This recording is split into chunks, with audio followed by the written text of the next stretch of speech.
నమస్తే studios news కి స్వాగతం. బులెటిన్ల ముందుగా హెడ్లైన్స్.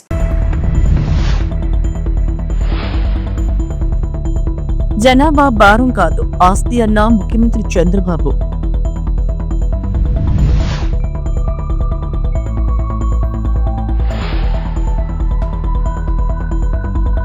సిన్నిని గుడ్డుగా వ్యతిరేకించడం సరికాదు, ఉప ముఖ్యమంత్రి పవన్ కళ్యాణ్.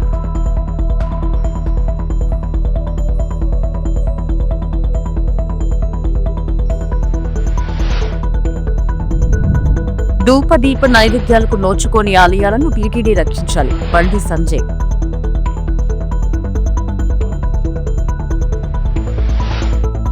జనాభా భారం కాదు, ఆస్తి అని ముఖ్యమంత్రి చంద్రబాబు అన్నారు. ప్రపంచ జనాభా దినోత్సవ సందర్భంగా సచివాలయంలో ఏర్పాటు చేసిన ప్రత్యేక కార్యక్రమంలో సీఎం ముఖ్య అతిథిగా పాల్గొన్నారు. ప్రస్తుత కాలంలో జనాభా నియంత్రణ కాదు, నిర్వహణ అవసరమని స్పష్టం చేశారు. దక్షిణాదిలో జనాభా తగ్గుదల వల్ల నియోజకవర్గాల పునర్విభజనలో పార్లమెంట్ సీట్లు కూడా తగ్గుతాయనే చర్చ జరుగుతుందన్నారు. జనాభా ప్రత్యుత్పత్తి రేటులో 1.8% ఉన్న ఏపీ 2.1% చేరుకోవాలని ఆకాంక్షించారు. వికసిత్ భారత్ 2047 లక్ష్య సాధనకు జనాభా పెరుగుదల ఎంతో కీలకమని చంద్రబాబు అన్నారు. సమ్మిళిత వృద్ధి జనాభా పెరుగుదలకు సరైన మార్గమన్న సీఎం జనాభా పెరుగుదలకు మంచి పాలసీని తీసుకొస్తామన్నారు. ఆ రోజు నేను 2 పిల్లల కంటే ఎక్కువ ఉంటే స్థానిక సంస్థల్లో పోటీ చేయడానికి అర్హత లేదని నేనే చట్టాన్ని తీసుకొచ్చాను. ఈరోజు మళ్ళీ వచ్చి జనాభా నియంత్రణ కాదు, జనాభా నిర్వహణ చేయాలి, దీనిపైన మీ సూచనలు ఇమ్మని ఈ సమావేశాలు అడిగామంటే అది మార్పు. ఎవరైనా సరే ఒక్కొక్కసారి కొన్ని పాలసీలు తీసుకొచ్చినప్పుడు ఆ పాలసీలు కానీ తగిన ఫలితాలు రానప్పుడు, పరిస్థితులు మారినప్పుడు మళ్ళీ ఎప్పటికప్పుడు మనందరం కరెక్టివ్ మెజర్స్ తీసుకోకపోతే చాలా సమస్యలు వస్తాయి.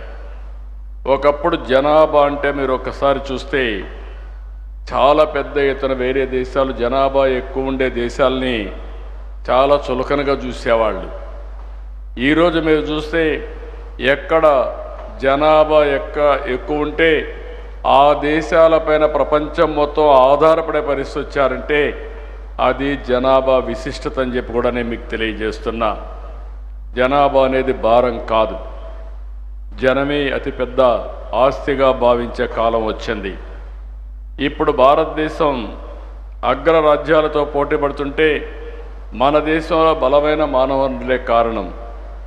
ఒకప్పుడు మన యొక్క మనుషుల్ని మనం ఒక్కసారి ఆలోచించుకుంటే ఎక్కువ జనాభా ఉన్నారు, ఈ దేశం అభివృద్ధి అవుతుందని ఆలోచించే పరిస్థితి నుంచి ఆ జనాభాని మనకు ఒక పెద్ద అడ్వాంటేజ్గా మారే పరిస్థితికి వచ్చింది. ప్రపంచంలో మీరు ఒకసారి చూసినప్పుడు ఎక్కువ జనాభా ఉండే దేశం భారతదేశం. 143 కోట్ల జనాభా ఉండే ఏకైక దేశం భారతదేశం. చైనా కూడా కిందికి వెళ్ళిపోయారు, 130 కోట్లకు వచ్చే పరిస్థితికి వచ్చారు. దీన్ని మీరు ఒకసారి చూసినప్పుడు ప్రపంచమంతా కూడా జనాభా తగ్గిపోయే పరిస్థితి వస్తూ ఉంది, బర్త్ రేట్ పడిపోయే పరిస్థితి వస్తూ ఉంది, యువశక్తి క్షీణించే పరిస్థితి వస్తూ ఉంది, వృద్ధులు పెరిగే పరిస్థితి వస్తూ ఉంది. ఏ దేశమైతే ఏజింగ్ ప్రాబ్లమ్స్ వస్తాయో ఆ దేశంలో గ్రోత్ ఆగిపోతుంది. ఇంకొక పక్క మీరు చూస్తే భవిష్యత్తులో చాలా సమస్యలు వచ్చే పరిస్థితి వస్తాయి.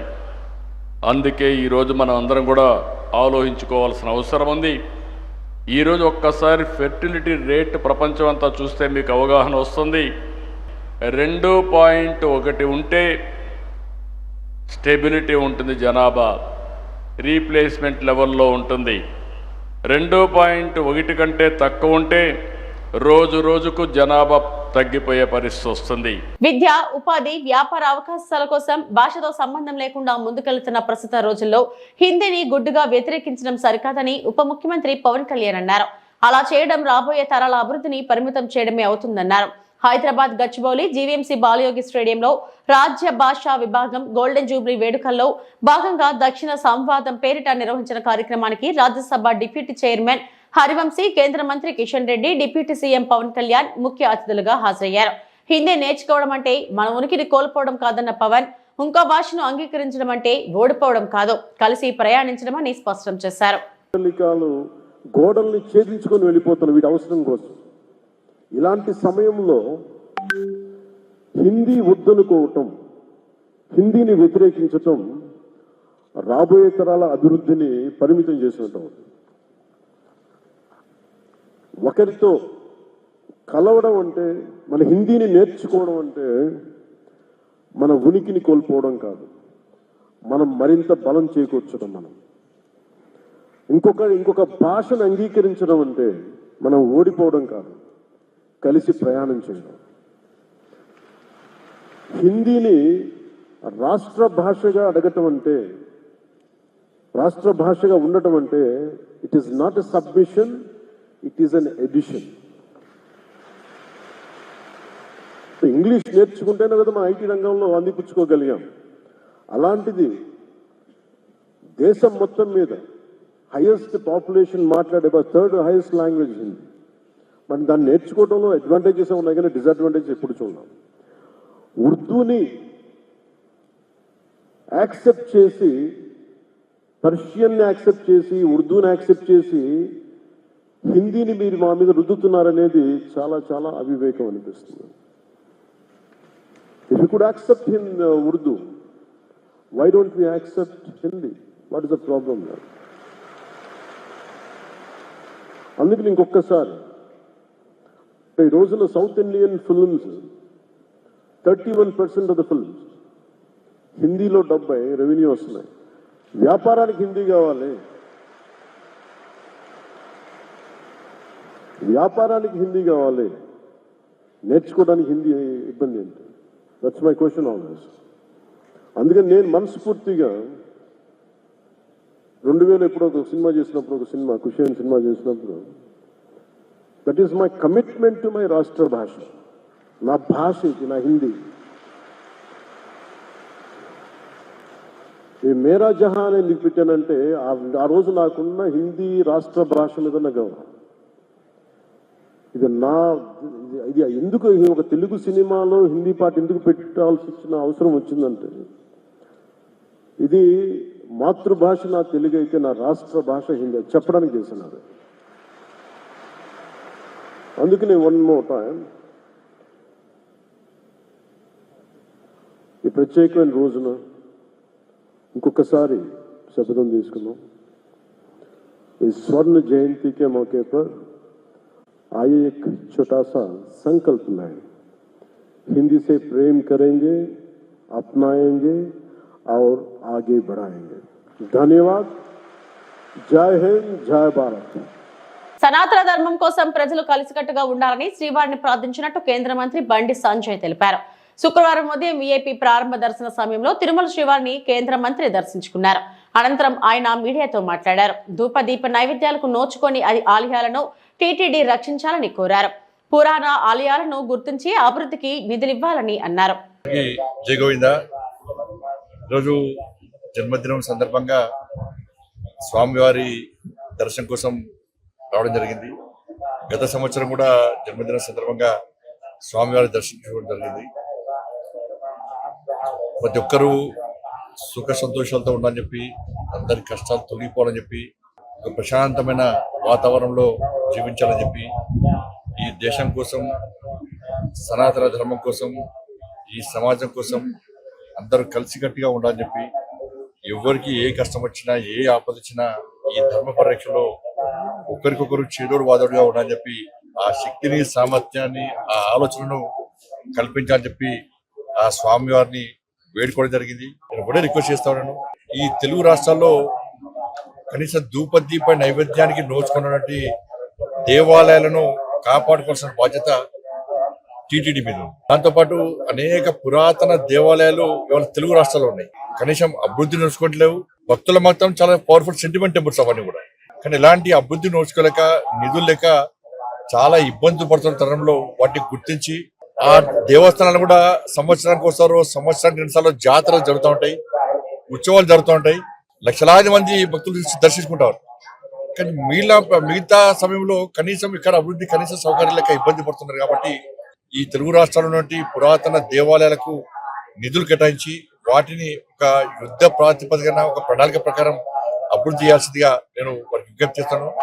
కరీంనగర్ పార్లమెంటు నియోజకవర్గానికి సంబంధించి కరీంనగర్ లో గతంలో దేవాలయ నిర్మాణం కోసం భూమి పూజ జరిగింది. దాంతోపాటు అక్కడ దేవాలయాన్ని కరీంనగర్ నగరంలో దేవాలయం నిర్మించడం, దాంతోపాటు కొండగట్టు, వేములవాడ, ఇల్లంతకుంట రామాలయం, ఈ మూడు దేవస్థానాలు కూడా అభివృద్ధి కోసం నిధులు కేటాయించి సహకరించాలని చెప్పి టీటీడీ చైర్మన్ గారికి, అదేవిధంగా గౌరవ పాలకవర్గ సభ్యులందరూ కూడా మా భానుప్రకాష్ రెడ్డి గారి ద్వారా నేను విజ్ఞప్తి చేస్తున్నాను. ముఖ్యంగా ఇల్లంతకుంట రామాలయం, కొండగట్టు ఆంజనేయ స్వామి దేవాలయం ఇవన్నీ కూడా చాలా పవర్ఫుల్ టెంపుల్స్. కాబట్టి ఆ నియోజకవర్గంలో ఉన్నటువంటి ఆ దేవాలయాన్ని కూడా నిధులు కట్టించి కాపాడాలని మేము కోరుతున్నాం. ఎందుకంటే హిందువుల ఆస్తి. ఒక ఉద్యోగస్తులు వచ్చిండారు, సార్ హిందువుల ఆస్తి, హిందువుల హక్కు తిరుమల తిరుపతి దేవస్థానం.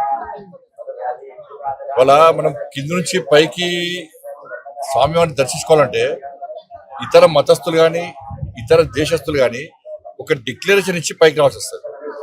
స్వామివారి విశ్వాసం నమ్మకం ఉంది అని చెప్పి ఒక డిక్లరేషన్ ఇచ్చి రావాల్సి వస్తుంది. ఇది గతం నుంచి జరుగుతున్న ఆనవాయితీ.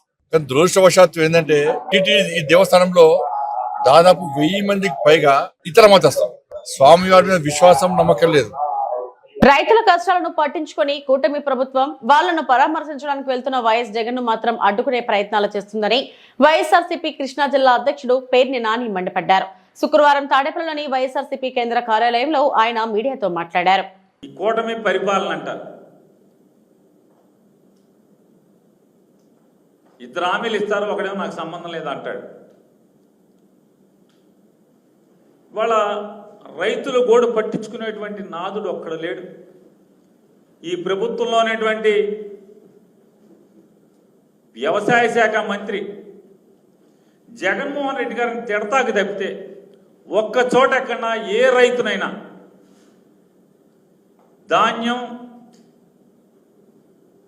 పండించినటువంటి పంట కనీసం గిట్టుబాటు ధర లేక ఏడ్చి తెగనమ్మే పరిస్థితులు ఉంటే కృష్ణా గోదావరి డెల్టాలో ఎక్కడన్నా తిరిగిన పాపాన పోయాడా అని అడుగుతున్నాను. ధాన్యం బస్తా 1200 రూపాయలకి, 1300 రూపాయలకి, 1400 రూపాయలకి తెగనమ్ముకుంటే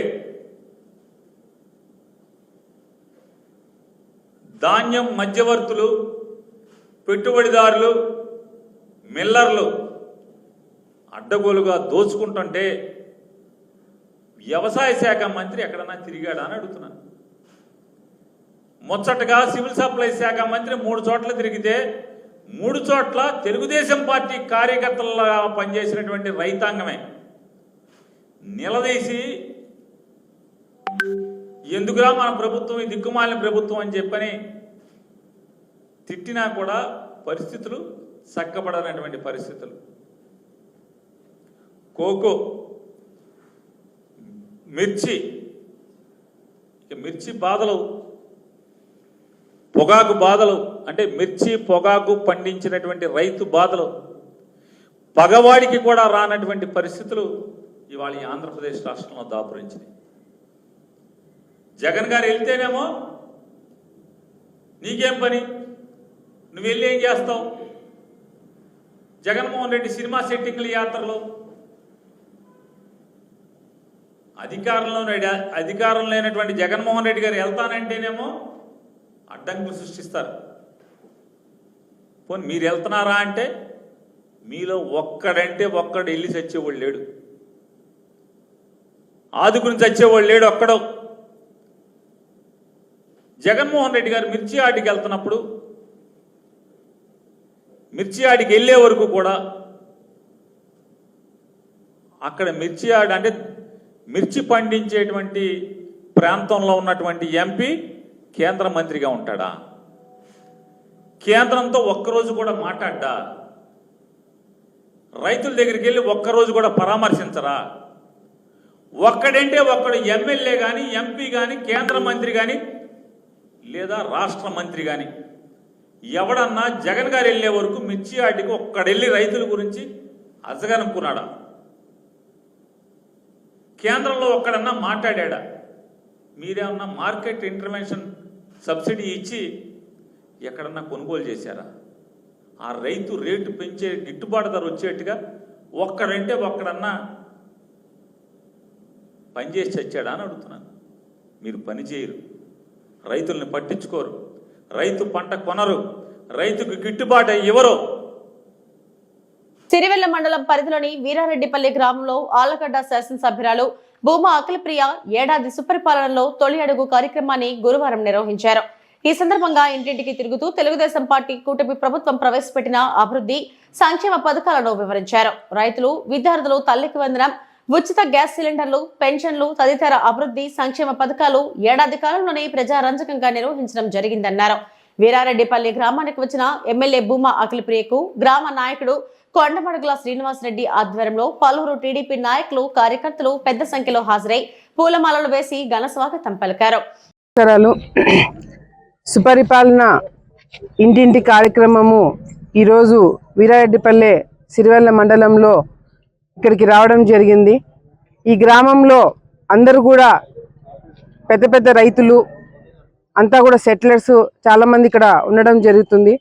సో అందరినీ కూడా కలిసి, రైతులందరినీ కూడా కలిసి వాళ్ళకి ఇబ్బందులు కానీ సమస్యలు కానీ ముందు నుంచి కూడా రైతులతో మాట్లాడడం జరుగుతుంది. ఇప్పుడు కూడా కొన్ని చిన్న చిన్న సమస్యలు చెప్పినారు. ఇళ్ల పట్టాలు కానీ లేకపోతే ఏదైతే పెన్షన్లు కానీ, ముఖ్యంగా ఆ సమస్యలన్నీ కూడా ఇక్కడున్న అధికారులందరూ కూడా నోట్ చేసుకోవడం జరిగింది. తప్పకుండా పనులు అవుతాయనే నమ్మకము వాళ్ళకి ఉంది, పని చేస్తామని చెప్పి నమ్మకం మా అందరికి కూడా ఉందని చెప్పి కూడా మరి వాళ్ళు కూడా ఒక భరోసా ఇస్తూనే ఈ ప్రాంతంలో ముఖ్యంగా రైతులందరూ కూడా ఏదైతే కేసీ కెనాల్ నుంచి వచ్చే నీళ్ళ మీద ఆధారపడి ఉంటారు. కేసీ కెనాల్ ఎప్పుడైతే నీళ్లు చివరి ఆయకట్టు వరకు రావడము ఇబ్బందికరంగా మారుతుందో అప్పుడు రైతులందరూ కూడా మా దగ్గరికి రావడము, మేము కేసీ కెనాల్ రైతుల గురించి ఎన్నో సందర్భాల్లో చివరి ఆయకట్టు వరకు నీళ్లు తీసుకురావడానికి ప్రతిపక్షంలో ఉన్నప్పుడు కూడా ఎన్నో ప్రయత్నాలు, ఎన్నో పోరాటాలు చేయడం జరిగింది. మేము ప్రతిపక్షంలో ఉన్నప్పుడు, ఆ రోజు వైసీపీ నాయకులు ఎమ్మెల్యేలుగా ఉన్నప్పుడు, సాగునీటి సలహాదారుగా ఉన్నప్పుడు ఈ ప్రాంతం వైపు నీళ్లు, కేసీ కెనాల్ నీళ్లు ఇప్పించలేని పరిస్థితిలో మేము ఉంటే దాదాపుగా 1000 మంది రైతులను తీసుకొని కలెక్టర్ దగ్గరికి వెళ్ళి కలెక్టర్తో మాట్లాడి కొట్లాడి చివరి ఆయకట్టు వరకు ప్రతిపక్షంలో ఉన్నా కూడా నీళ్లు తెచ్చుకోగలిగిన సత్తా ఉన్న నాయకులు ఈ రోజు మేమంతా కూడా తెలుగుదేశం పార్టీలో ఉన్నందుకు గర్వపడుతున్నామని చెప్పి కూడా సందర్భంగా మరొకసారి అందరికి కూడా గుర్తు చేయాల్సిన అవసరం ఎంతైనా ఉంది. ఎందుకంటే ఈరోజు మనకి కేసీ కెనాల్ కింద దాదాపుగా 1,00,000 ఎకరాలు మన ఆయకట్టు, ఆలగడ్డ ఆయకట్టు 1,00,000 ఎకరాలు కేసీ కెనాల్ కింద ఉంది. అటు కడప, కర్నూలు చూసుకుంటే 2 జిల్లాలు కలుపుకున్నా కూడా 2,20,000 ఎకరాలు ఉంటే దాంట్లో 1,00,000 ఎకరాలు కేవలం ఆలగడ్డకి మాత్రమే మరి ఉంది. మరి అటువంటి ఏరియాలో సమస్యలు, రైతులు పడే ఇబ్బందులు, ఎన్నో సమస్యలు ఉన్నా కూడా ప్రభుత్వంతో మనం ప్రభుత్వంలోకి వచ్చిన తర్వాత కూడా 3 సార్లు అసెంబ్లీ సమావేశాలు జరిగితే 3 సార్లు కూడా ఫస్ట్ పోయి మాట్లాడింది కూడా రైతు సమస్యల గురించే. ఈరోజు కేసీ కెనాల్ లాంటి ప్రాజెక్టుని బూర్ చేసి వెంచర్లు వేసుకున్న వాళ్ళ మీద యాక్షన్ తీసుకోవాలని చెప్పి పోరాటాలు చేసేది కూడా మేమే. ఈరోజు రైతులకు ఏం కావాలా, ఏ టైంలో కావాలా, ఎంత కావాలా అనేది కూడా అవగాహన ఉండేది కూడా మాకే. ఈరోజు ఆఖరికి మేము వచ్చిన తర్వాత వైసీపీ నాయకులకు సంబంధించిన రైతులకు కూడా వాళ్ళ పొలాలకు కూడా నీళ్ళు ఇప్పించే బాధ్యత మేము తీసుకొని అందరిని కూడా సమానంగా చూసేది కూడా మేమే అని చెప్పి ఈ సందర్భంగా మరొకసారి తెలియజేసుకుంటున్నాము. అంతేకాకుండా సమాజ సేవ కోసం, దేశ అభివృద్ధి కోసం మదర్ తెరిసా చారిటబుల్ ట్రస్ట్ ను స్థాపించాం. మదర్ తెరిసా చారిటబుల్ ట్రస్ట్ నుంచి విద్యార్థులకు బంగారు భవిష్యత్తును ఇస్తున్నాం. వ్యవస్థాపకులు father reverend L Vijayamohan Reddy. YSR Kadapa జిల్లా వేంపల్లి మండలం మదర్ తెరిసా చారిటబుల్ ట్రస్ట్ ఆధ్వర్యంలో గురువారం రోజు విద్యను ప్రోత్సహిస్తూ దాదాపు 300 మంది విద్యార్థులకు 1 నుంచి 5వ తరగతి వరకు చదువుకునే విద్యార్థులకు 2,500 రూపాయలు, 6వ తరగతి నుంచి ఆపైన చదివే విద్యార్థులకు 5,000 రూపాయల చొప్పున ఆర్థిక సహాయం, నోట్బుక్స్ ను మదర్ తెరిసా చారిటబుల్ ట్రస్ట్ వ్యవస్థాపకులు ఎల్ విజయమోహన్ రెడ్డి చేతుల మీదుగా అందజేశారు. ఈ సందర్భంగా మదర్ తెరిసా చారిటబుల్ ట్రస్ట్ వ్యవస్థాపకులు ఎల్ విజయమోహన్ రెడ్డి మాట్లాడుతూ వృద్ధుల, అనాథ పిల్లల ఆశ్రమాన్ని స్థాపించడానికి స్ఫూర్తినిచ్చింది మదర్ తెరిసా అని, నేను మహారాష్ట్రలోని పూణేలో చదువుకునేటప్పుడు 1993వ సంవత్సరంలో మదర్ తెరిసాను కొంతమంది సంఘ విద్రోహ శక్తులు ఆమెను హతమార్చాలనుకున్నప్పుడు ఆమెకు రక్షణగా 20 మంది బ్రదర్స్ తో కలిసి ఉండి ఆమెను కాపాడి ఆమెను విమానం ఎక్కించే అంతవరకు ఆమెతో ఉండి ఆమెకు సపర్యలు చేయడం జరిగిందని, ఒక సందర్భంలో ఆమె విజయమోహన్ రెడ్డితో బ్రదర్ మీరు ఫాదర్ అయిన తర్వాత అనాథ పిల్లలకు వృద్ధులకు సహాయం చేయండి అని చెప్పిందని, ఆమె ఇచ్చిన స్ఫూర్తితో మదర్ తెరిసా వృద్ధుల అనాథ పిల్లల ఆశ్రమాన్ని 2005 సంవత్సరంలో మాజీ ముఖ్యమంత్రి దివంగత వైఎస్ రాజశేఖర రెడ్డి సహాయంతో ఈ ఆశ్రమాన్ని నెలకొల్పి సహాయ సహకారాలు అందిస్తున్నామని తెలియజేశారు. కార్యక్రమంలో ఫాదర్ జయప్రకాష్ రెడ్డి, లక్రెడ్డిపల్లి మండలం వైఎస్ఆర్సీపీ పార్టీ క్రిస్టియన్ మైనారిటీ అధ్యక్షుడు ప్రేమ్ కుమార్ మరియు ట్రస్ట్ సభ్యులు, విద్యార్థులు, వారి తల్లిదండ్రులు తదితరులు పాల్గొన్నారు. మదర్ తెరెసా వృద్ధుల అనాథ పిల్లల ఆశ్రమాన్ని స్టార్ట్ చేయడానికి స్ఫూర్తినిచ్చింది మదర్ తెరెసా. నేను మహారాష్ట్రలోని బాంబే దగ్గర పూనాలో చదివేటప్పుడు 1993లో ఆమెను కొన్ని సంఘ విరోధ శక్తులు ఆమెను హతమార్చాలనుకున్నప్పుడు ఆమెకు సెక్యూరిటీగా ఉండి ఆమెను కాపాడి ఒక 20 మంది బ్రదర్లు, అంటే గురు చదవక ముందు ఉన్నటువంటి బ్రదర్లతో కలిసి ఆమెను కాపాడి తిరిగి విమానం ఎక్కించేటంత వరకు ఆమెతో ఉండి ఆమెకు సపర్యలు చేయడం జరిగింది. సో ఆ టైంలో ఆమె నేను బ్రదర్గా ఉన్నాను, బ్రదర్గా ఉన్నప్పుడు ఆమె చెప్పారు, బ్రదర్ మీరు ఫాదర్ అయినాక అనాథ పిల్లలకు వృద్ధులకు సహాయం చేయండి అని చెప్పి ఆమె ఇచ్చిన స్ఫూర్తితోటి చెప్పిన మాటతోటి ఈ వృద్ధాశ్రమాన్ని 2005లో గత దివంగతులైనటువంటి నిన్ననే 76వ జన్మదినాన్ని జరుపుకున్నటువంటి రాజశేఖర రెడ్డి సార్ని కలవటం జరిగింది. ఆయన ద్వారా ఈ భూమి ఆయన ఈ ఆశ్రమానికి వృద్ధుల అనాథ పిల్లల ఆశ్రమానికి మదర్ తెరెసా వృద్ధుల అనాథ పిల్లల ఆశ్రమానికి ఇవ్వటం జరిగింది. తద్వారా తర్వాత 2005లో కన్స్ట్రక్షన్ మొదలుపెట్టి 2010లో ఈ బిల్డింగ్ కట్టడము, ఇక్కడ వృద్ధులు వచ్చి చేరటము, దాదాపు 6 ఎకరాల విస్తీర్ణంలో ఆహ్లాదకర వాతావరణంలో దాదాపు 2000 చెట్ల సముదాయంలో ఈ ఆశ్రమం నిర్మించబడింది. ఇప్పటి వరకు దాదాపు 250 నుంచి 300 దాదాపు 400 మంది వరకు ఈ ఆశ్రమంలో ఉన్నారు. వారి రికార్డ్స్ అన్నీ కూడా మేము సబ్మిట్ చేయాల్సి ఉంటుంది, పిల్లల రికార్డ్స్ కూడా సబ్మిట్ చేయాల్సి ఉంటుంది. ఎంతోమంది ఈ ఆశ్రమం ద్వారా చదివినటువంటి వారు డిగ్రీ చదివారు, బీఈడి చేశారు, ఎంబీఏ చేశారు, ఎంబీఏ చేశారు, ఎంసీఏ చేశారు, మళ్ళా విదేశాల్లో కూడా ఉంటూ ఉన్నారు. వారికి వివాహాలు కూడా ఇక్కడ జరుగుతూ ఉంది. వారి వివాహానికి కూడా చదువుకే కాదు, వారి వివాహాలకు కూడా ఆర్థికంగా సాయం చేస్తూ ఉంటాము. ఇది ఇక్కడ ఉన్నటువంటి దాదాపు 40 మంది వృద్ధులు ఉంటూ ఉన్నారు. వారంతా కూడా ఎంతోమంది ఇక్కడ మరణించడం జరిగింది. మరణించినటువంటి వారికి ప్రత్యేకంగా అక్కడ సమాధుల స్థలము కూడా ఏర్పాటు చేసి, వారు జీవించినప్పుడే వృద్ధులను పట్టించుకోరు కాబట్టి వారి పిల్లలు కానీ మనవళ్ళు కానీ మనవరాళ్ళు కానీ సో చనిపోయినప్పుడు ఎవరు కూడా రారు. అలాంటి వారికి దాన సంస్కారాలు కూడా ఇక్కడే చేయడం జరుగుతూ ఉంటుంది. ఈ విధంగా ఈ వారికి వృద్ధుల దాదాపు 40 మంది ఉంటూ ఉన్నారు. అనేక మంది దాతలు కూడా వచ్చి ఇక్కడ వారికి భోజన కార్యక్రమాలు, వసతులు ఏర్పాటు చేస్తూ ఉంటారు. కనుక సహాయం చేసేటువంటి ప్రతి ఒక్క ధర్మదాత కోసం, మరి ముఖ్యంగా అక్కడ ఉన్నటువంటి రష్లేన్ అని, స్టీవ్ అని, వీళ్ళు నాతో సహకరించి ఈ ఆశ్రమం యొక్క అభివృద్ధి కోసం అహర్నిశలు కృషి చేస్తున్నారు. ఈనాడు ఈ పిల్లలందరూ చదువుతూ ఉన్నారు అంటే, ఈ వృద్ధులు ఇక్కడ జీవిస్తూ ఉన్నారంటే దీనికి అంతా కారణము మా స్నేహితులు, సన్నిహితులు, కుటుంబ సభ్యులైనటువంటి రష్లేన్ డాడీ, స్టీవ్ డాడీ, వారి కుటుంబ సభ్యులంతా కూడా ఈ సేవా కార్యక్రమాల్లో పాల్గొని వీరందరికీ ముఖం తెలియకపోయినా, వీరి ఆర్థిక పరిస్థితి తెలియకపోయినా, వారు ఎక్కడో విదేశాల్లో ఉంటూ ఉన్నా కూడా వారు సంవత్సరానికి ఒకసారి వచ్చి అదే పనిగా వీరందరినీ కలిసి వీరి యొక్క బాగోగులు తెలుసుకొని సాయం చేస్తూ ఉన్నందుకు వారికి కూడా ఈ సత్తివేడు నాగలమ్మ ఆలయంలో అమ్మవారిని దర్శించుకున్న ఎమ్మెల్యే. సత్తివేడులోని శ్రీ నాగలమ్మ ఆలయానికి ఎమ్మెల్యే చేరుకుని గురు పౌర్ణమి పర్వదినాన్ని పురస్కరించుకుని అమ్మవారికి ఎమ్మెల్యే స్వహస్తాలతో పాలాభిషేకం చేశారు. అమ్మవారి కృపతో ఈ ఏడాది కూడా వర్షాలు సమృద్ధిగా కురిసి నియోజకవర్గంలోని అన్నదాతలు ప్రజలందరూ సుభిక్షంగా ఉండాలని అభిలాషించారు.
ఇప్పటివరకు నా బులెటిన్ అప్డేట్స్. నమస్తే.